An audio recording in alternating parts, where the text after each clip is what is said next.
Right on. Anyway, so I've got a screen share coming up. I've got everything lined up to show you, but just know that all the links for everything I'm going to zip through are going to be in the meeting notes today, so you can just look at them at your leisure and enjoy them. I'm just going to get the share screen on.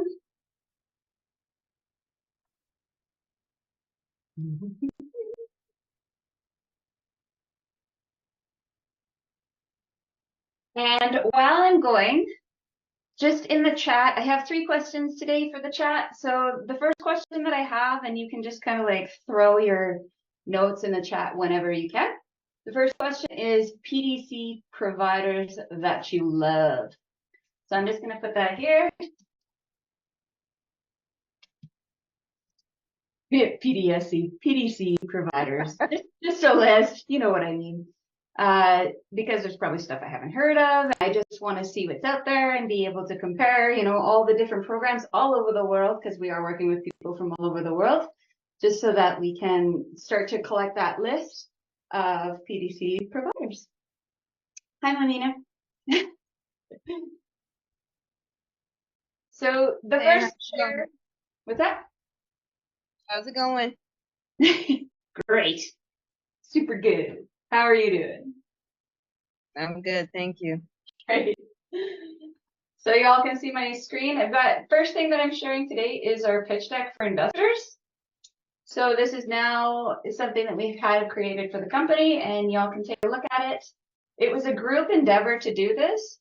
So there's a lot of us working behind the scenes together to compile these investment pitch decks and things like that for promoting what we're doing, and it's looking really awesome. So that's the first link there.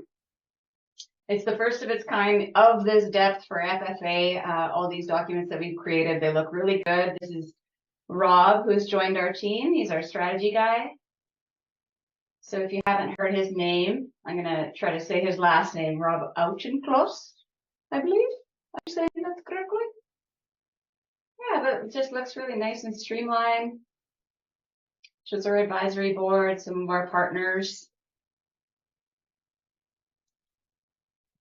This is the executive and business directive. So that'll be the second link that's in there. This is really fun to do, a really deep dive into the company, you know, like the milestones, things that we've achieved, the products that we offer. These are Eleanor's beautiful designs that she's done for us. Thank you. Some of the breakdown on the numbers for the company, sales projections, people that are directly involved with, you know, company ownership as well.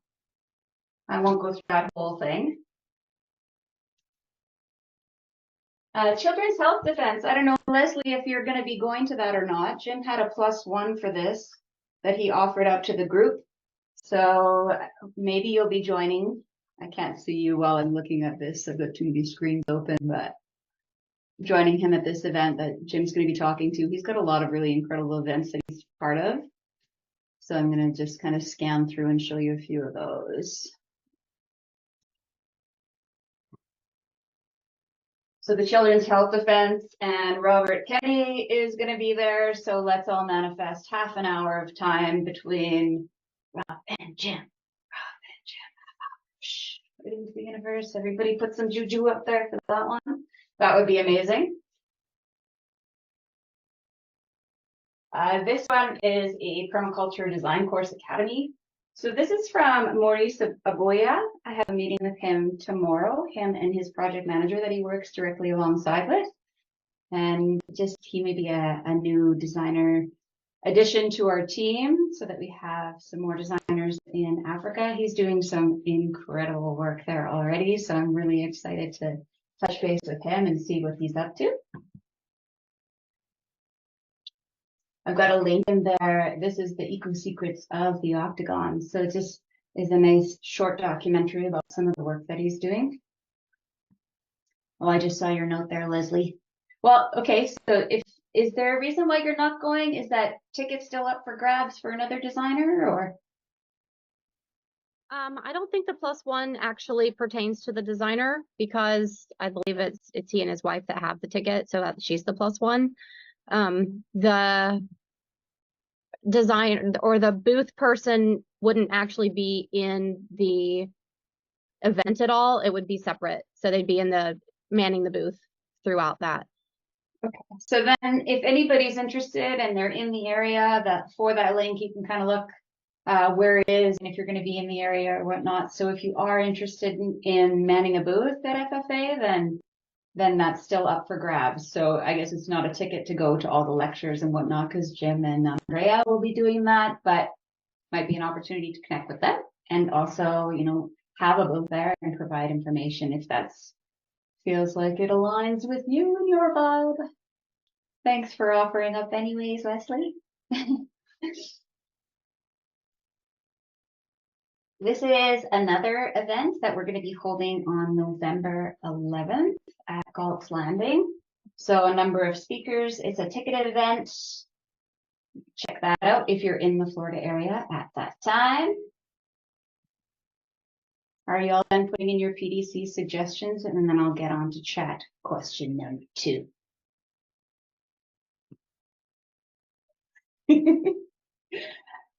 We need an app for scheduling. App for scheduling. That you don't have to pay for, because we really shouldn't have to pay for something like that. So any suggestions for that, drop them in the chat, please, and thank you very much. Panquake. This is something that Marcel is investing in, and we just want to share this with all y'all. There's a little video that kind of gives a breakdown of what it is. It looks like it's an independent app that kind of would be better than Facebook. So it's more privately owned and there's no shadow banning and things like that. So if you're interested in that, take a look at Panquake. I did get an email from Daniel Halsey this week, and we just want to make sure is there anybody here that has the United Designers International course that I'm not aware of? I know we have 2 designers on the team for sure, but maybe there's other people that have taken the course that I'm not aware of. If you have taken his course and you're utilizing his graphics, please give him credit and put that logo on those designs, because those are proprietary information and he needs to be credited for that. So just putting that out there. We do have some, I guess, graphics on some of the designs on the website that do look like his. So I've asked him to let us know which ones those are and that we can remove them down, or we can get them appropriately credited to him. Yeah, Ryan Copeland, Alan, and Brandon as well. I know he is. So just to make sure that we're citing our sources when we're utilizing them, as we do with other things. So that's that. Modern Homestead. So I've got the links in there for the Modern Homestead show that Jim and I were part of. I'm season 2 or episode 2, and Jim's on episode 3. So you can watch those there. I've got the links directly to the episodes if you want to check them out. Super surreal, like watching myself on TV, which my kids, it was really funny. Really great experience, but sadly they've decided not to be promoting Food Forest anything in any way going forward. So catch the show while you can, and that's where I'm going to leave off.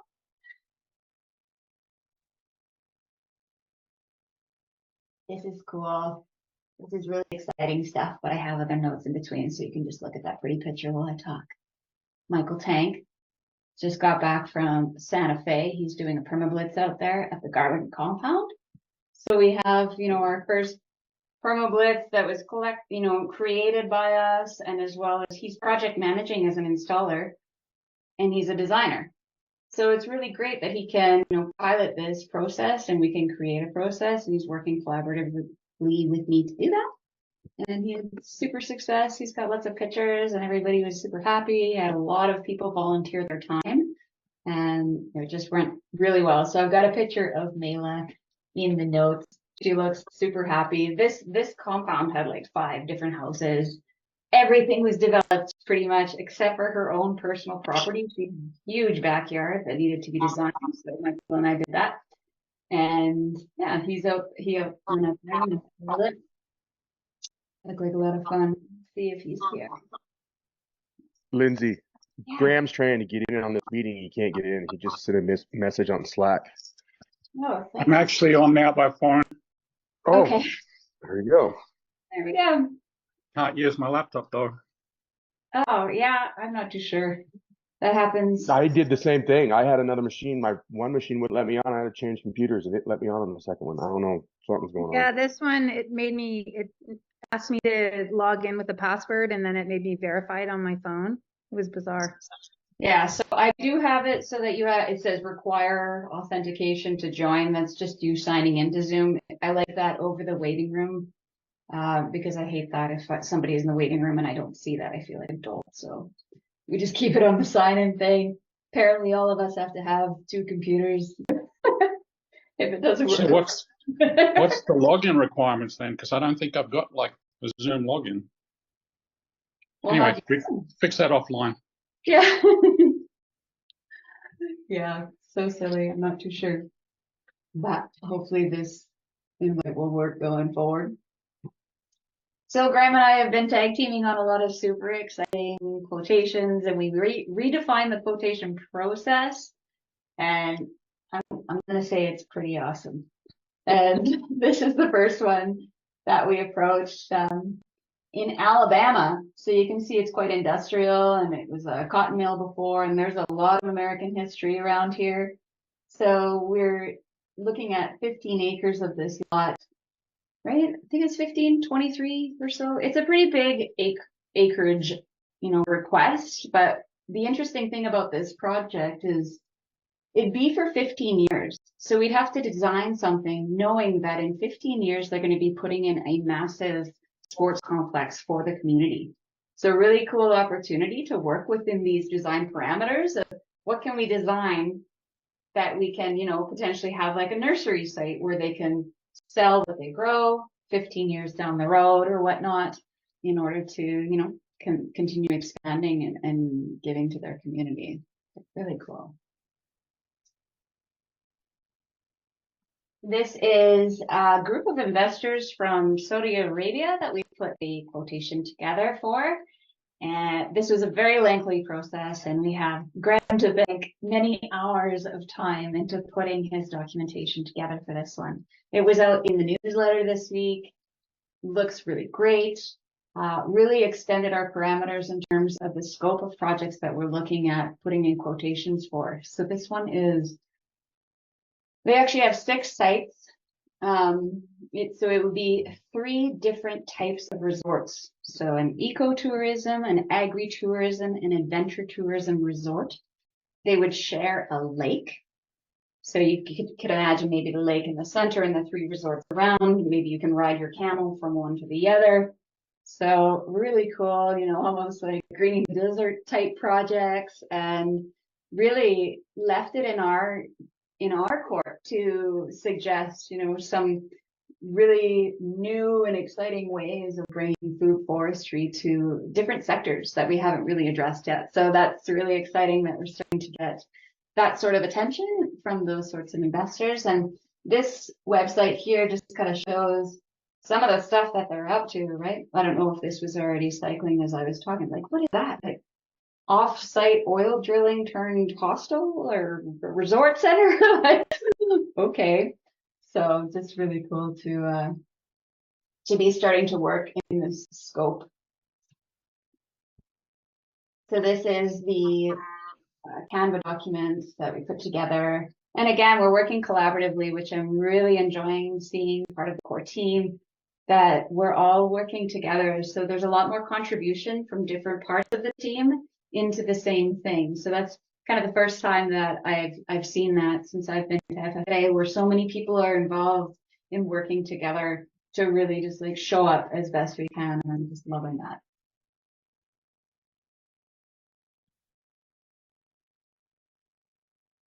Oh, this is just showing, these are a couple of people that I just met at my first site visit. They were passed on to me from that. And we've been trying to get together for months, and we finally did.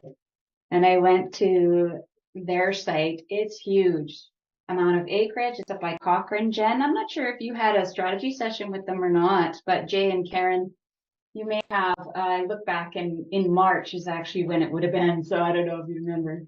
I was supposed to, and then I think they scheduled and canceled and rescheduled with me like 2 or 3 times. And I think they actually did the same thing with Graham or somebody else. And then I think the last email I had with them is that they would just get in touch when they had more time because they were dealing with a bunch of stuff. But yeah, I'm familiar with who they are. Yeah. Cool. Yeah, so I did go out there and pretty much jumped out of time, regular time, while I was there with these people and what they've been up to in Santa Cruz and how they see kind of our area as being the new Santa Cruz. I don't know if any of you are familiar with the concept of ley lines and energetic healing areas of the earth, but Calgary, Fort McLeod, Cochrane, all where we are is considered one of like the ley lines where there's a lot of healing energies. And for many years here in Calgary, people have been talking about Calgary as being this cutting edge place for healing technologies. Like 10 years ago, people were talking about this, and now we're actually really seeing it. And we really are, we've got all sorts of brand new technologies coming in terms of sound and the, healing pods and things like this. And even just the communities, right? Building crystal grids and stuff like that. So this is something that they're definitely aligned with. And we're talking about opportunities where they have this huge horse riding stable, right? So it's just like a dirt track that the horses are ripping around. And then they've got, I don't know, 50 stables along the side. Everything looks brand new, just beautiful.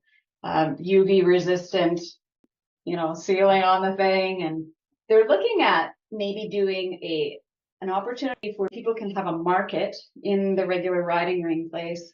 And then the stables could be studios / shops that are lockable, right? With power, with water. So they could rent, say an artist studio, but also have a private store. And then the market space would be for public for all. And then outside they have all these paddocks that are, because they were boarding horses, right? So they have like 1/4 acre lots that are already fenced. They already have power. They already have water and a small shelter. So turning those into tiny homes, and then people could rent a paddock. They could have a paddock and a studio, or they could have either or. So creating this sort of Burner-esque, like Burning Man all year round sort of theme community, very close to a city center. So I'm working with them and just in discussions at this point, but we'll be meeting with Jim next week with the owner of their land, because they're friends with the owner of the land, and just really excited to see what's going to develop out of that relationship. The fellow Jay, he's created a game, and we played it while I was there. It was really interesting, and I won't get too much into it, but it was all about conscious communication and interacting and how we perceive each other and how we relate. And then beyond that, there's 2 parts to the game. That's the first part. The second part to the game is putting it on a timeline and seeing how it relates in terms of like energetic centers, your chakras, intuitive, choices in terms of artistic things that you're drawn to. But it's also playing with timeline and, manifesting things in the world further down the road, or changing the narrative through communication, which is super exciting. And I was just really enjoyed that visit with them. The reason why I put this in here is follow me. If we do projects together, I always like tag people. So if you do projects with me and you want to like cross promote each other, I'm Food Forest Canada on Instagram. So you follow me, I'll follow you. And then when we do things together, I can at least tag you, because some people that I'm working with, I don't have your Instagram. I don't know if you use it or not. That's predominantly the app of choice that I'm using right now over the old FB. Okay.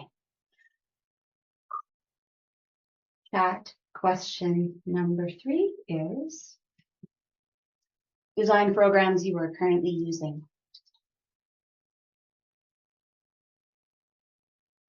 Matt did a talk on Vectorworks and I couldn't go, and you didn't record it, did you?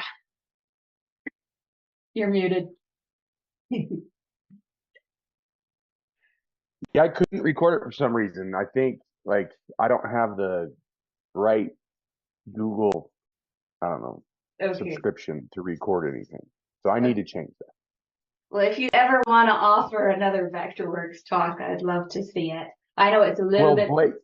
or even any Blake ad. had What's that? Blake had volunteered to do it, so I've been in touch with Blake and Charles too. So Charles, he thinks he's all in on it. Like he learned a lot on that Vectorworks meeting. It was just one-on-one with him, and it went well as far as that goes. And that is the program I think he's going to be running with.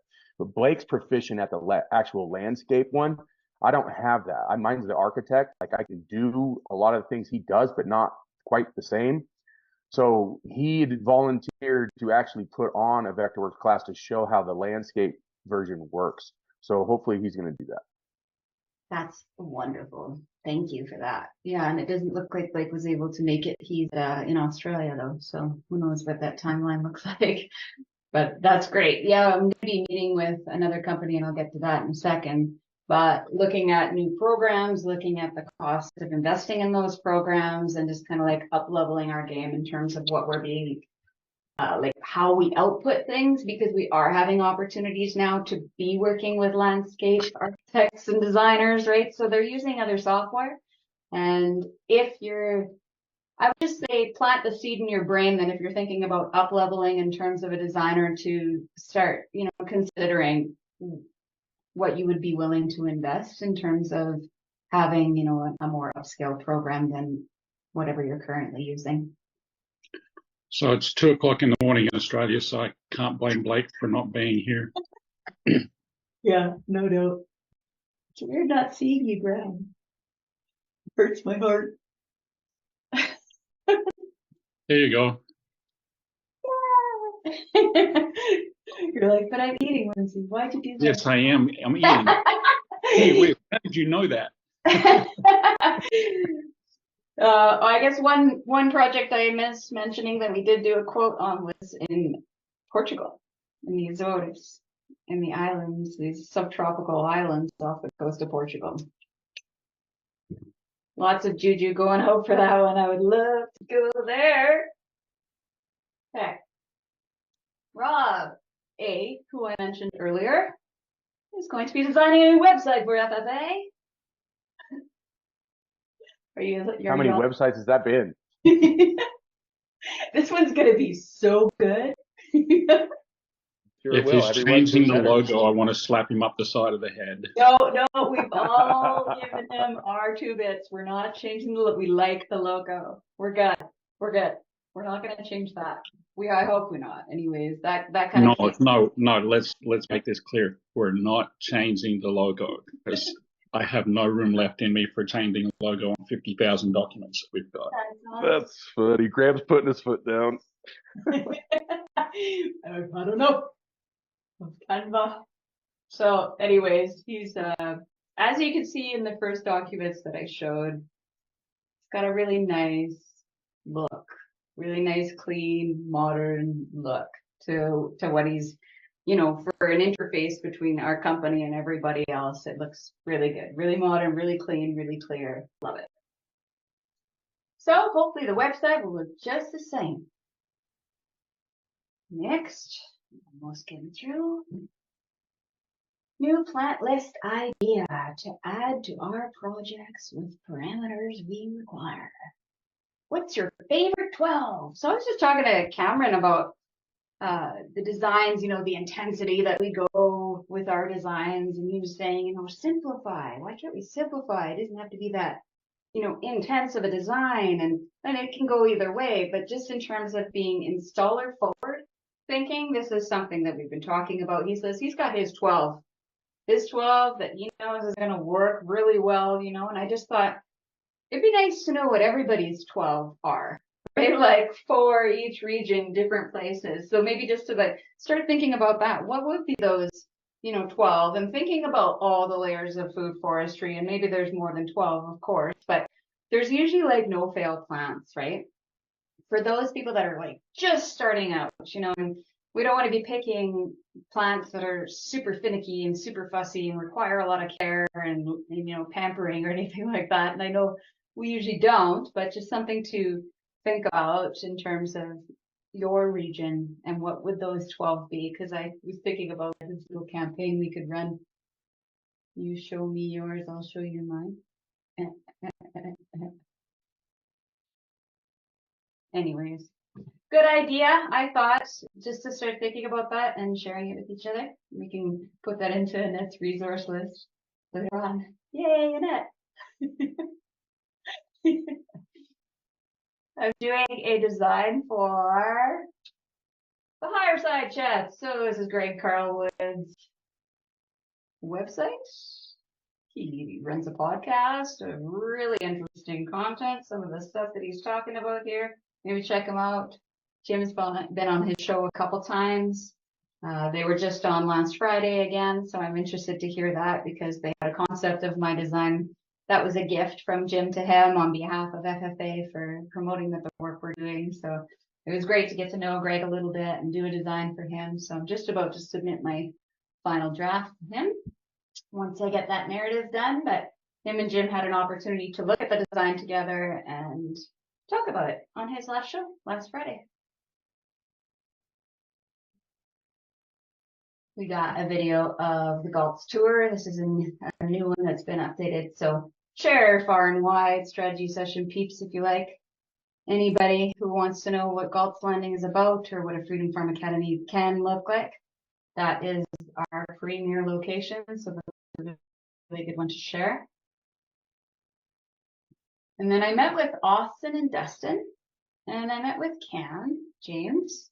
So they're like our strongest installer groups, and just trying to think about things and how we can be more install forward from an installer's perspective. So we're really just starting to cross-pollinate our ideas and work together. I've had tons of inspiration from those conversations on, you know, how we can design in a way that's more install forward.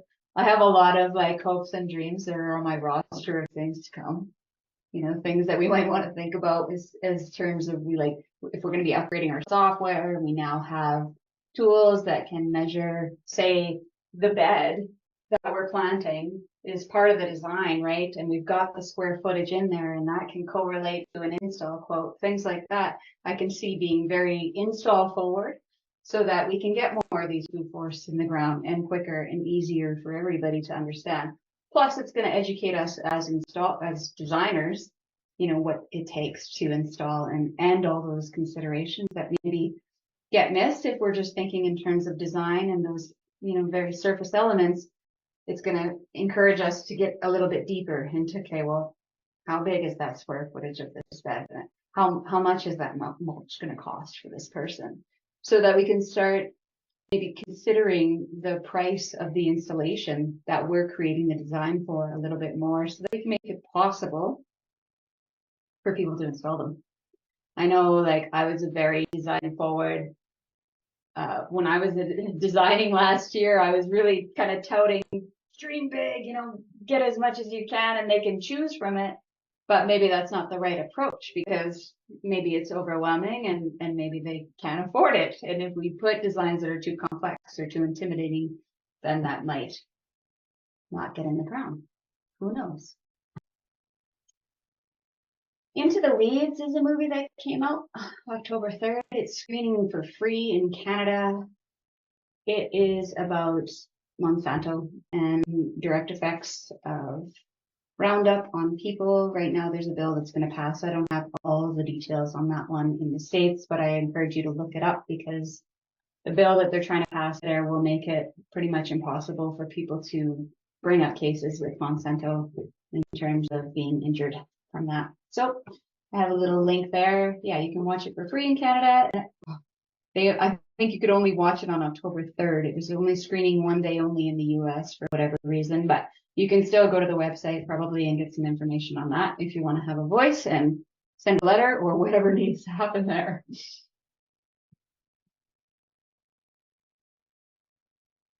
And then I have a link at the bottom of these notes to the strategy session interview that Graham has done with our top designers that are closing on sale. So thank you all for contributing in that conversation. So I've got a link to that conversation here, and it's an interview type process that whereas Grant is asking each individual, you know, their process, what they're having success with and whatnot. So I encourage you to take a look at that. We're going to be holding a webinar in the future to share it with everybody, what our best techniques are.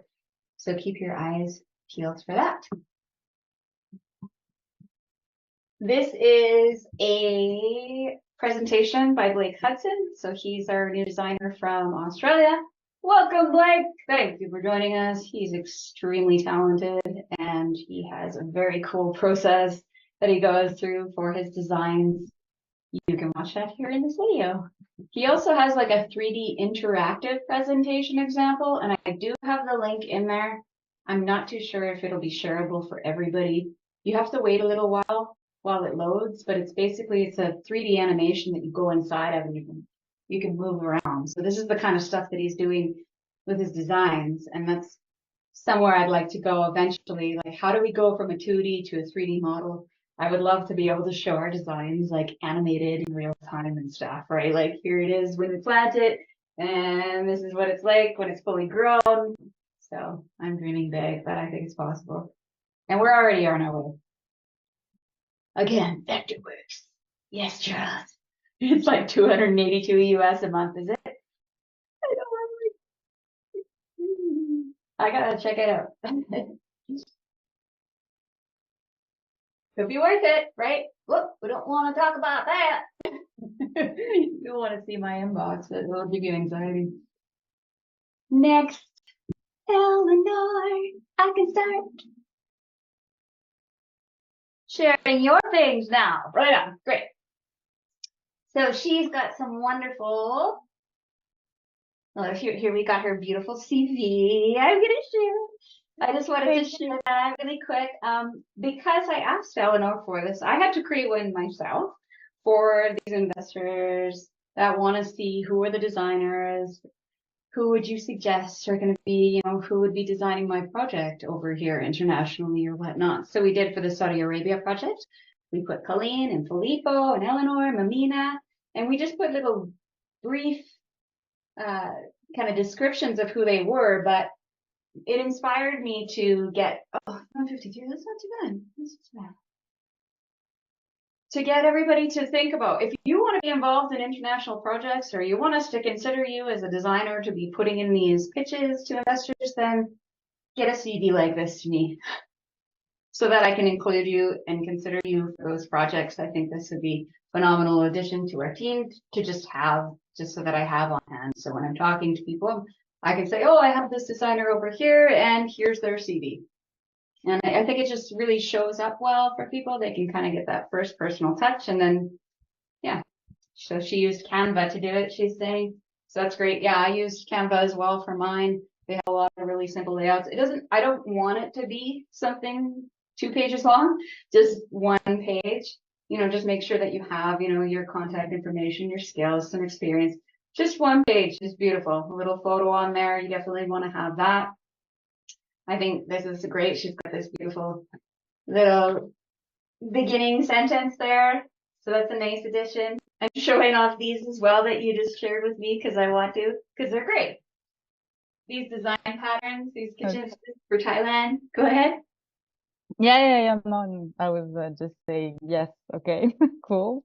Yeah. Yeah, so I just love the patterns of design, and I just love little things that come up in ways that you express to people your ideas. Eleanor's working with Thailand, and there's a lot of communication required on this specific project to make sure before you do the next stop, to make sure before you go to the next stop. And that actually came up in conversation with another designer this week, where it was like, you can reach out way more. That was with Makaya. So I was speaking with Makaya, and he's preferring to have more communication with his stewards. So, he had a conversation on the phone, and he said, that conversation, he learned so much about the project that he wouldn't have had he not asked the question. So I do encourage you to, if you're willing to spend the time to get to know your stewards more and things like that, but you don't have to keep it to those minimum requirements of consults. You can go beyond that, but I definitely leave that up to you. Eleanor, you're very good with navigating every situation, and this is a wonderful way of communicating where she's at, and before implementing and designing something, just running it by them. What do you think about this? Is this going to work for you? Right? So that we don't end up pouring our hearts into something and then being like, oh, when they say no, right? We've got to be a little bit more lenient than that. So And I think that's all there. Yep, that's all there. So I'm going to stop sharing and I'm going to hand it over to Eleanor. And she is going to share the food bank project. And then Cynthia is going to be sharing the healing frontier in Goliath. Okay, so hey everyone. Thank you, Lindsay, for trusting me and giving me the opportunity to share the work. So, how much time do we have? 7 to 10 minutes each, right? Yeah, 7 maybe. Okay, so I'm starting with the food bank, and yeah, that's the only one I'm going to present. Basically, food bank. So I'm starting with what's the goals of the clients. So the client had 3 main goals. They produce 50 pounds of compost a day, so they need to evacuate this compost. So this is the first. Second, they want to produce a lot of annuals on site. And third one, they want to provide education. They are based in Texas, so it's pretty arid climate. It's really hot. And the soil is compacted all around. The soil is compacted. They have a lot of they have a large surface area for water, like they have a large roof for water caption, and this is the site. Wait, this is the site. So I'm starting with the water access structures map. So this is the food bank here, and they have another building here, and all those are concrete pads, okay, just in the garden. So the accesses are those brown dots. Then we have different, like the topographic situation is that we have a higher elevation. Where is it? Yeah, higher elevated area on this central zone. And then we have the slopes. It slopes down to a lower elevation area, right? So we have those little lines here are the drains, right? It's like small canals that are just ending up in the lower part. So yeah, so the thing is that we really want to optimize all the space, and they have access to the backyard from this door here. There is like a door here, and they have access. So they have mowers, they have equipment to just take care of all of it. It's about 3 acres. Okay, all the area is about 3 acres, so we designed mostly this area. And one of the things that we really focused on was trying to reduce their energetic costs and the transportation, like try to do it as much as we can. So we asked them what are the crops that they like that are the most expensive to their clients and to them to get, right, from with transportation and everything. So they gave us a list of 5 annuals. It was tomatoes, squash, cucumbers, and some others. So we planned the design to really get those annuals in, and fruit trees around. So what happened is that we addressed each one of the 3 goals with different strategies that then interconnect each other. So in the elevated area, and then I'm going to show you the design once I explained the logic. But in the elevated area, we put the easy access garden beds, right? So we have a lot of space for the garden beds and for the compost unit. There's a big compost station that needs to be quickly accessible. And from this compost station, everything happens. You build the garden beds with the compost, you build the soil decompaction pools. We need to decompact the soil and to cover the area with the vegetation to keep the ground well, not that hot, covered, and accelerate the condensation process. So yeah, so garden beds on this elevated area, and then we have compost pools and fast-growing pioneer trees and shrubs growing all around those compost pools that are just at the edge of the slopes, right? So the compost is also used to create those pools that will decompact the soil. And then as those compost pools are on the top, then the nutrients can percolate down on the slopes and nourish all the fruit trees that are that are planted downslope. And then on the water accumulation zone, we were first thinking of doing a pond, but they didn't want a pond. So we were thinking, okay, how can we capture all this, like the water, because we need to capture the water to rehydrate the land. And we said, okay, let's just introduce rain gardens. And you will see that each rain garden has a particular placement. So at the end, the design looks like, where is it? Yeah, it looks like this.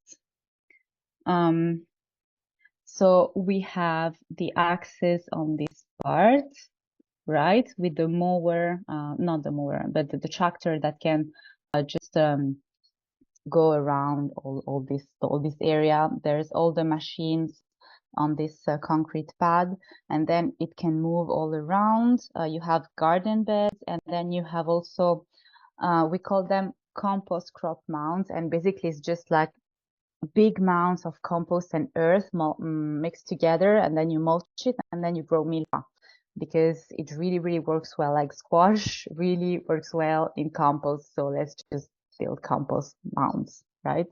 And use all that compost. Then we have those soil decompaction pools.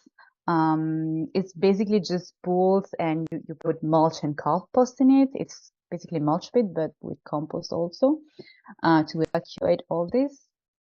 And we grow, the dark green are pioneer trees, and the light green are fruit trees. So we grow pioneer trees, pioneer shrubs around those pools with fruit trees. So you can see those pools are uphill, and then the nutrients can just be taken down to all those fruit trees. And then here on downslope, basically you have all the fruit trees, and there's still pioneer trees. The bigger trees are on the southwest part. So we have the north on this part and the south here. Southwest is where the sun is stronger, so we have the bigger trees on this part, and then the lowest fruit trees on the southeast, and that's the same for the garden beds. We want more of the bigger trees here and on this part, and then lower, basically almost no trees here on the southeast. But during the summer, we really recommend to have a shade cloth on all the garden beds. So yeah, so you can see here the rain gardens, right? And you can guess the contour lines. They go like this. So the logic is to build rain gardens with the same function as swales, but we don't dig swales because it's not really aesthetic, and they also care about the aesthetics. So basically, when you build two rain gardens, separated rain gardens, then you build one downslope that just recollects the overflow of the two ones, and it acts like it collects also all the water that rains and is not collected from the two rain gardens above. So it's like this, and then like this, and then I think you understand. We have a windbreak on this side. It's a evergreen, fast-growing windbreak. yeah, basically, I think I went really, really fast. But I hope you understand the logic. But yeah, we really try to address all those goals. And yeah, for the education, you have education areas all around. That's it. Basically, That's so great. Thank you so much. thank you. There was a whole team behind the design. So we had Annette was in the design, and Filippo took part in the design. And who did the narrative in this one? Cynthia, yeah. And Jen, you were in the design too. There's a lot of you. I did the other Texas one. The other Texas, yeah. Sorry, my brain is mush as far as who's doing what. So the next one we've got Cynthia and Annette and myself and Jen and Filippo. You were in that one too, weren't you? Yeah, so amazing. Filippo's been doing some consultation on these things for us for the water, and he had amazing attachments that were like really a deep dive into adding some value in terms of what we're delivering for our water information. So I love that contribution as well, Filippo. Thank you. I just need access to share, and then I can work on mine.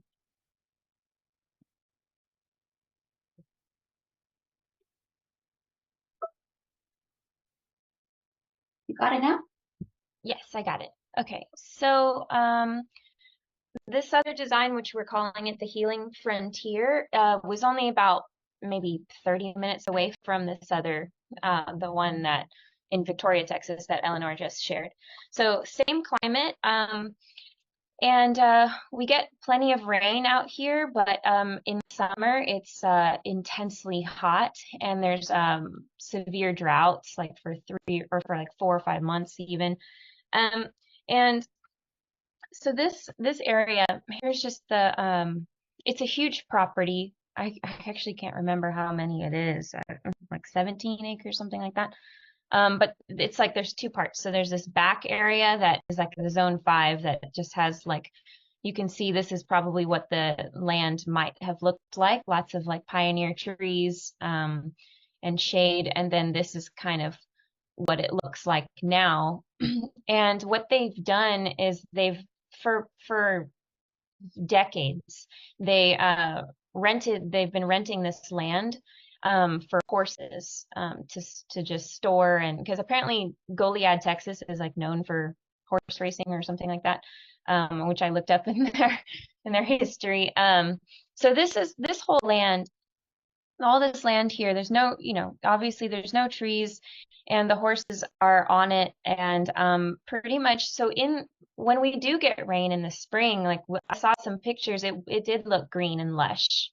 But once the summer comes through, all the grass, any like lush vegetation's gone, and the only thing that's really left is like these really tough, thorny ground covers, which is really just a demonstration of how compacted this soil is. So so the goals kind of changed a little bit. At first when we got this project, Tim, he really had a lot of just grand, beautiful ideas. Like he wanted a farmer's market. He wanted a big food forest where people could walk through and really like healing. He is a healing practitioner. I'm not sure exactly what he does, but he's in the health field, and so he just really wanted a place for people to get nutritious food and experience it all. And he even wanted, to have like executive retreats. And so we were thinking this is going to be like a big design. But once the site visit happened, the reality kind of set in, and the goals kind of shifted. So the goals that we really maintained was sacred geometry, because he was really, really into that. And then healing the land and healing for people. So right here, this is his house, and right next to it's like a little detached shed, and that's where he has his clients come in and get physicals. So they had their annual garden here, and it was all basically weeds because it was too far away.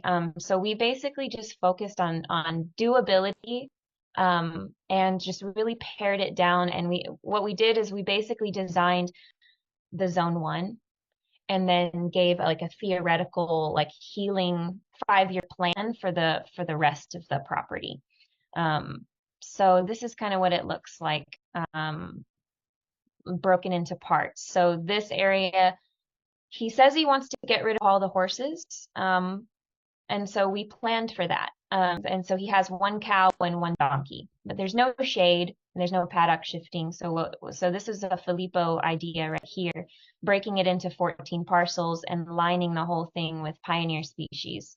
And then we broke this part up here in to be, this is more of like a healing the land area. So we have in the narrative a 5-year plan where we wanted to keep it really, really, really minimal.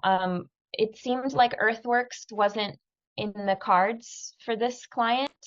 So what we opted for was donations, like chip drop donations of organic materials, logs, sourcing rocks, and broad seeding, just wildflowers, mowing. We suggested mowing just pathways and just letting the land kind of heal itself instead of mowing the whole thing. So, okay, but then the design turned out to be this kind of smaller area where we focused on his personal oasis and then the client oasis here. So people are coming through, and currently people are coming in and waiting in the same area that people were getting exams, and so that was a little awkward. So we wanted to create a space that was a shaded space that's outside of that. So these are my little shade clots, and they do have some baby trees here of existing fruit trees. So we just kind of created a bed here and like a trail. And then I think so to incorporating some of the sacred geometry, we just, for all of their raised beds, we opted to have them spirals. And so this is them coming out of their house, and I wanted to keep it like, you know, custom to their mobility, their abilities, and keep it very small and doable. So they're going to be checking on their chickens. So I created this area that's just right on either side of their pathway that we take already. And I wanted to give them a little space to hang out. And so we planted some things under some existing trees here. And we really just adapted this this design to be doable for someone without a lot of digging, without a lot of like removing the soil. It's going to be, you know, the sheet mulching methods. And then, you know, these are existing trees. We just kind of created like these, you know, islands, right? We suggested they turn them into islands with other guild plantings in there. This is a Filippo graphic that he created to help really create, to understand that. And then we gave some examples of how to do the herb spirals. But yeah, this whole thing was really about healing the land and then paring it down to really, really small, doable stuff. So this was a really great example of like big ideas and then funneling it down to what can actually get done. So this little frontier area, he has like this little structure there that's like Western looking. And so we opted to have like a little fire pit with some like mesquite trees and some prickly pear, some wildflowers, very like Texas looking landscape around this little frontier area. And yeah, we have 2 minutes. So I think that's about all I'm going to share on this one. So yeah, that's it. Awesome. Thank you all. So that was a lot. Thank you all for coming and showing up. Does anybody have any questions, comments, concerns that they want to share now? Or if you want to stick around longer, you can. I'm going to be here a little bit longer myself. So Since I missed the start, Lindsay, did you get a chance to talk about the exciting developments with that real estate developer in 4 locations? somehow I totally missed that, which is crazy because that's amazing. Probably the biggest deal. So somehow I scanned that. Thank you, Godfather. So Axe de Real, I have a meeting with them and I'm meeting with their head of design. We're looking at doing a collaboration with them and being their permaculture designers to their already landscape design, homestead design that they're doing. So they've got, it's Axe de Real and it's Genesis. And those links are in the meeting notes as well. I don't know how I missed that. But they have 3 properties. They've got Tennessee, they got Texas, they got Florida, and it's custom homestead order. Like order your 10 acres and put in all your parameters and we'll design it for you. And then they have a pool of farm hands that are going to help build it and run it for you. And those guys get rewarded amazing, right? They're rewarded with land of their own so that they can also be ranchers. They have a rancher village so they can share their resources and knowledge with each other and combine their efforts in installing these projects. They get bonuses for their production on how much yield that they're getting out of each property. So these are 3 pretty massive projects. They're happening very soon. I'm going to be looking for designers that are interested in joining this small team. So it's going to be a team of designers, and there will be a different software requirement, I am guessing. So this is where this conversation is stemming from. It's a huge up-level opportunity for designers that are willing to, you know, we're not sure about the details yet, but I would just say, you know, as a designer, I'd be open to upgrading my software to be part of this project. So it would be, they would be handing us basically our base map, is my understanding. They already have everything LiDAR and topoed and everything like that. So they're going to have the parameters of the project already clearly outlined. We come in and we weave in our permaculture design elements, but we're beginning to be working back and forth. So we're going to be talking about how do we integrate as teams and doing contractual work under Axe de Real, that's Food Forest Abundance, doing work, but you know, not necessarily being labeled as such. And I've talked to Jim about this, and we're not stuck on our branding being shown forefront. It's okay to collaborate with others, and we're happy to do that. So take a look at the Axe de Real website. These guys are so awesome. I can't wait to meet their head of design, and just we have a lot to offer each other, right? So it's a cross pollination that's going to benefit both companies. So thanks, Graham.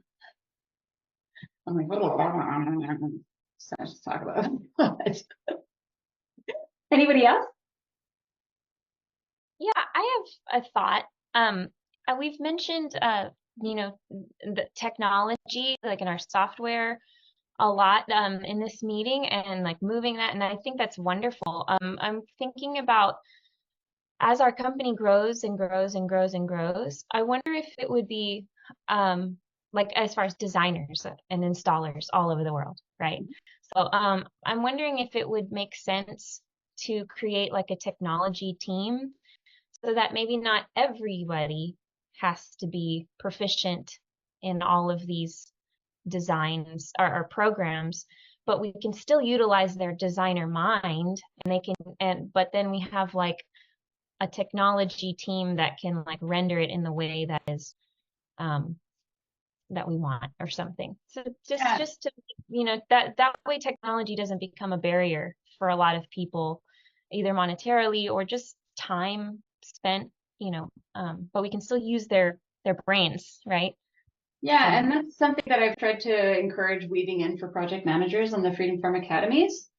And to be honest with you, we have like, we're doing investment pitches for 10 Freedom Farm Academies right now to be implemented all at once. So that would definitely give us that opportunity to utilize this scenario, and we have already as well. So I encourage people to be reaching out to each other on a contractual basis for your consulting, right? So when someone is coming in to consult on a project, we can treat it in that way and they can earn that hourly wage. And that's up to you. You all can do that right now. Like you could go ask Filippo, hey, I would like some help with this water on this design. I'll pay you, you know, for a consulting fee to be part of this project, and you share that fee from your design. So that's already a possibility of something that we can do for anybody on our team. So getting to know the designers and their skill sets is really important. So I encourage you to do like the social that you run for design. That's a really good place to talk about that and share your skills with each other so that we know who each other is and what we're capable of. So that's already a possibility. And I see your question about the Slack graphics thing. I know which graphics you're talking about, and I think I would avoid it personally, because I'm trying to create a standard maybe that doesn't reflect that industry. And I don't want to mean any personal harm by this statement, but the graphics, the really variated graphics and whatnot, kind of trying to get away from that, where there's like many shades, many colors, many things to look through, just for ease of, you know, looking at from, you know, everybody else's perspective, where it's just not so busy, right? So like creating that sort of standard in terms of a visual representation is something we have to do.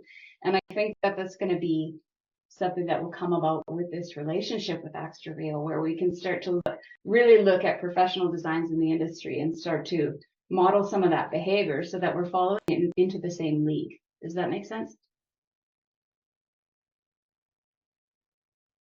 Yes, so don't anyone ask me for the assets from Garden Planner. I'm not sharing them anymore. I love that he did that and the intentions behind that. But yeah, you know, and I'm never gonna make us all a cookie cutter organization where all our designs have to look the same. So I'm not gonna go there either.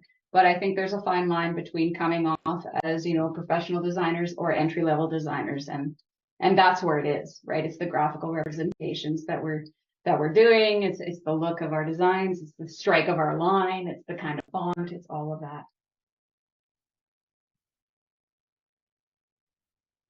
Lindsay, may I share about the investment that we're seeking for the subscription service? Yes, please. Okay, so team, we're trying to start a subscription service that will be offered to people on a global basis. So call it an all-encompassing permaculture, information and community service. And we've started out by seeking a $10,000 investment, which will largely be sought from our existing business partners, you know, that have products to sell, so that we can purchase access to the software platform that we'll be using for this. And then we're seeking a $350,000 investment to basically finance all the content development, which would be then managed by the design team, install team, and, you know, all the other folks that we've got in-house to create the content for the platform.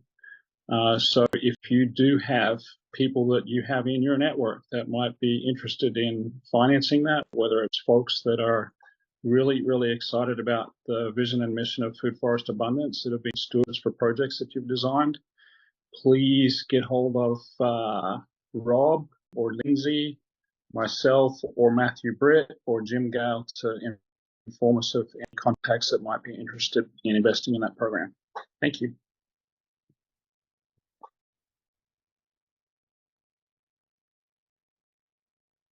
Awesome. And Leslie, I just saw your note there about some small designs showing guild species. Yeah, share it up. You could either share them right now or you could share them in Slack. I don't want to put you on the spot. So No, what I meant was I have some super small designs that would benefit from showing, not me showing to y'all. So basically I'm asking, like, when I mentioned asking what Cynthia was using for kind of showing the plant species. So on some of my small designs, I'm thinking it would be nice to show some plant species.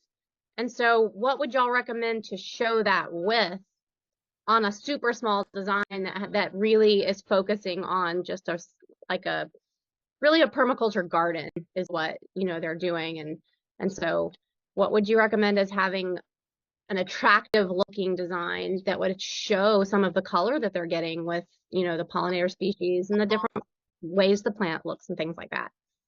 Hey, That was- Leslie, in the past on designs like that, Leslie, I've actually just put photos of the plants, around the border of the design, with like a little drop arrow to the location where it's going to go in the design. And, picture tells 1,000 words, right? So the real thing is always my favorite to go to. Yeah, and then other ways you could do it is just like the simple graphics. You can have different types of graphics with like a contour line with, say, a shade inside, like an opacity shade. So it's not so much for your eyes to look through. 2 different colors and a box and then text, right? It's just, you can do, I know Eleanor utilizes gradation techniques, right? So she has a circle where there's more color on the outside and then it almost fades to nothing in the center. So you can have text there without it, having to be multi-layered. Does that make sense? Cool.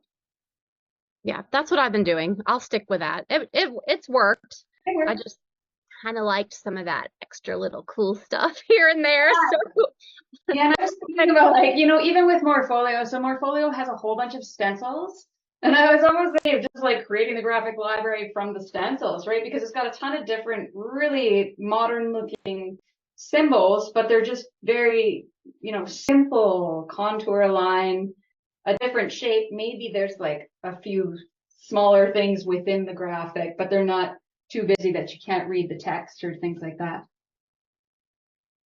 And I have a feeling that working with Extra is going to give us a lot of insight into this.